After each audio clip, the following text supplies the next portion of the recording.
وطيب بسم الله الرحمن الرحيم وعشر كأني صدحات أو كسب سن سيدا لو evaluate جريو algebraic expression وحنا صهرية لبع عشر أو كون كهرية أو كبرناي basics كالجبرا سيدا expressions terms variables يوحي لمده يوحي يرر كلو أساس الجبرا كنا واقيب كم إذا أساس كالجبرا وحن سي حوجة قوام دول مرينا أو وقت تعباننا evaluating algebraic expression marka ugu horeysa sidee loo akhriyaa algebraic expression waxa laga yaabaa iyadoo caadi in lagu siiyo oo qoran xisaab qoran ama iyadoo in lagu siiyo statements x plus 10 oo kala hadaan haysto x plus 10 waxay la mid tahay haddii statement aan loo qorin ingiriisi waxa weeye the variable x increased by 10 increased by that's what muhiim marka increased by macnaheedu waa lagu daray more than hadii la dhahana waa la mid okay x minus 10 baa haysta the variable x y waxa rabtid z l k waxaad ku heshiisaan aad saarta u qoran kartaa variable kaaga laakiin x iyo y iyo waxay ku ugu caansan decreased by macnaheedu waxa waa laga jaray decreasing less than hadii la dhahana waa laga jaray iyadan less than decreased by directed okay inta waxaan ku haysanaa 10x macnaheedu waa maxay waa 10 times the variable x 10 times the variable x toban oo lagu dhuftay 10 times x so marka times haddaan aragno waa ku dhufasho tanna waxa waa divide by 10 divided by x 10 oo loo qaybiyay toban so marka saasaad u akhri kartaa the variable x divided by 10 haddii saa lagu qoro statementiga saa lagu siiyana waa iyada xisaaba soo waa isku mid marka aan sii socono isla tan oo kale la mid tahay tan laakiin tiri ma halkan ku haysanaa meeshii horena 1 bay ahayd 1 inta badan lama akhriyo waa tiri waxaan dhihi karnaa 10 more than 3 times x ama waxaan oran karnaa the variable x increased by 10 sorry 3 times the variable x increased by 10 manikna 3 times variable x increased by 10 ama si xaga kasoo bilow waxaan dhahdaa 10 more than 3 times x tana waa lamid 10 more than square root of x aan kartaa 10 more than square root of x ama square root of x increased by 10 labada waa dhigi kartaa marka waxyaabo iska baysa qaybtan waa ka gudbaya waxaa u tagayaa intaanan example arag order of operation markaan rabo inaan evaluate gareeyo algebra expression algebra ama haddaan rabo inaan solve gareeyo oo qaybaha noogu xigi doono oo kasii muhiimsan waa inaan wax aqaano order of operation ama xitaa haddaan ka shaqeynayo xisaab caadi ah ana algebra ba ahayn ee arithmetic ah laakiin qaybo badan ka kooban parenthesis wixii qoys ku dhex jira ayaa mudnaanta koobaad leh iyaga loogu hor bilaabaa shaqada wixii qoys ku jira ayaa shaqada loogu hor bilaabay example aan arki doona exponential waxa la dhahaa jira iyagana waa power wixii exponential lagu xijiyo tusaale ahaan halkan waxaan ku qoran karnaa e to the x e waxa la e square sorry waxaan dhihi karnaa sidoo kale e to the x marka wixii exponential ku jira ayaa iyaguna waxay yihiin number 2 wax laga shaqeynaya multiplication division ayaa ku xiga iyaguna shaqada macnaha waxa laga wadaa parenthesis haddii haysatid qaybahan kale aadeen parenthesis gudahooda waxaa ka soo shaqeeya exponential haddii haysatid isaga ka shaqeyntaada multiplication division u tagin multiplication division ka rabtaad ku hormari kartaa laakiin waa kii leftiga xiga example kan hadii lahayd ma ku arki doonaa tusaale haddaan haysto 5 divided by 2 plus 3 times dhibicda waa times x oo kala hadaan haysto tan ka soo shaqeytan markaa u tag leftiga ka bilow waa garanay marka division iyo multiplication waa sidaas weeye tan haddaan isku qaybsano ujeedadan inaan isku qaybino ma ahayn laakiin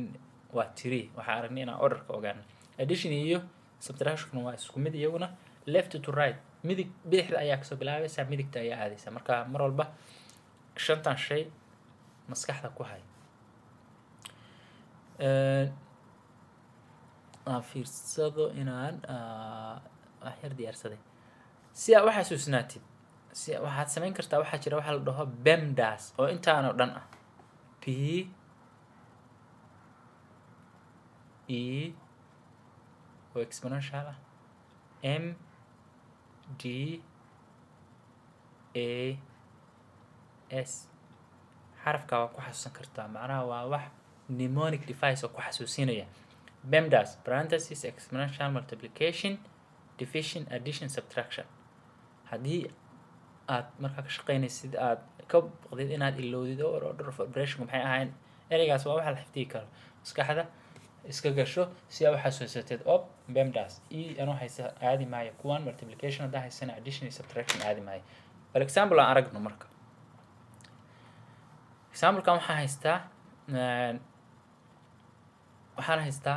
waxaa la yidhi evaluate expression for x is equal to 5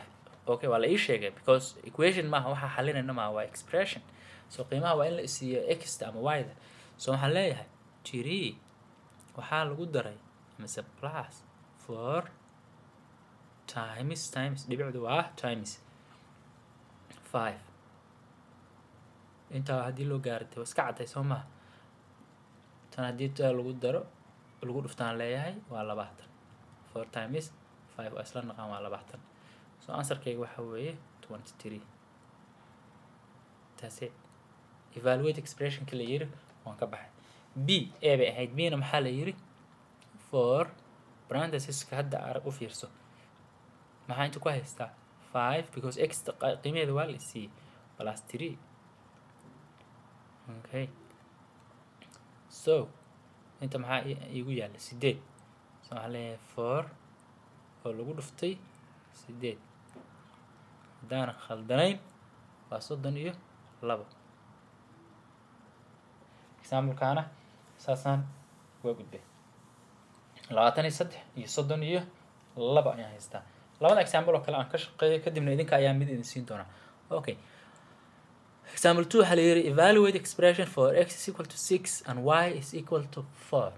okay marka meesha halna x aan ka haysta hadda laba variable baan haystaa aan garanayn labadii marka waa la ii sheegay so waxaan leeyahay 5 times 6 because x waa la siiyey minus 3 times 4 sharcigii baan raacayaa minus iyo isku aadi maayo anoo aanan kasoo shaqaynin orderkii oo operationka raacay so labadan isugu kay dhufo labada haddaan isku dhufto waxaa haystaa 30 5 oo lagu dhuftay 6 waa 30 haddii multiplicationka mugdi yarkaaga jiro review yar ku sameysaa u xasuusatid oo kuwa baseka aad u xiftid at least okay minuska dhig labada haddaan isku dhufto waa aqaanaa inay 12 yihiin so answerku muxuu yahay 30 oo laga jaray 12 waa ila garanaysaa inay noqonayso 18 that's my final answer so order of operationka ayaan ujeedadeena ay tahay inaan fahno qaybtan xoogaa way ka sii complicated santa sababta waxaa ku jira isku dhufasho isku darid kala jarid isu qaybin calaamadan dheer waa division haddana isku dhufasho haye aan galna marka 3 oo lagu dhuftay maxaa weeye 6 haye plus 5 oo lagu dhuftay 4 dhibicda waxaan u qaatay booska xoogaa igu yar marka dhibicdaasaan isticmaalayaa laakiin haddaad dhibic isticmaashid haddaa x isticmaashid haddaad kala xirto oo qoys kala gelisid siyaabo badan oo aad qoran kartid baa jira okay labadu caadi baan u haystay oo loo wada intaas oo dhan oo loo qaybiyey 2 oo lagu dhuftay 6 oo laga sii jaray qiimihii 4 oo ah qiimihii y oo ah 4 labadan isugu kay dhufo marka maxaa ognahay 3 lagu dhuftay waa 18 3 6 lagu dhuftay oo lagu daray 4 5 lagu dhuftayna waa 20 hal mar kor waa dhag waa ka sin kanaa laakiin step-kaan rabaa inaan isla wada aragno okay qaybtaan haddaan isku dhufto waa maxay 2 oo lagu dhuftay 6 waa 12 kana waxaa iiga goysaa 4 kor marka isugu kayso habeen labadan 18 igu daro 20 20na waxaa ku darta 20 waa 40 kor oo dhan marka maxaa iga soo baxay 40 haddaa u fiirsatid multiplication ka soo shaqaystay multiplication oo dhan ilaa aan soo taabay addition maana tegin iyo subtraction order of operation kii ma raacaya labadan haddaan kala gooyo waa maxay maxaa ogahay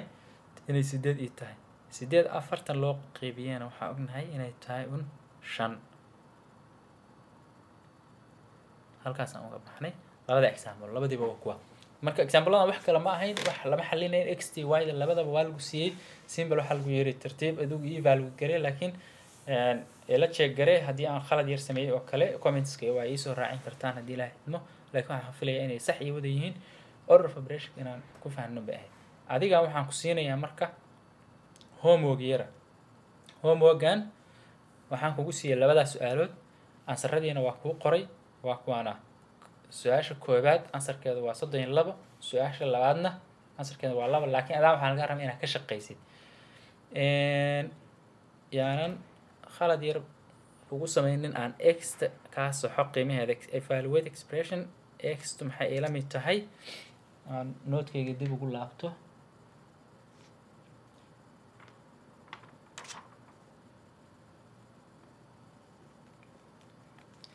x-eedu waxay la mid tahay 3 raaliba ahaanaysan y-deeduna waxay la mid tahay 8 markaa ka soo shaqee haddii la haydmo waa inaad ansaradaas kale kuu soo baxaan haddii ay dhib kugu noqoto ama siday ku yimaadeen aad garan weydidna example-kii hore u raac haddii intaasna kusii caawideena haddii la haydmo waxaad fariin yar noo duub cashirkeennan oo aan ku fiirinaynay sida loo evaluate gareeyo algebraic expression intaas ayaan uga baxaynaa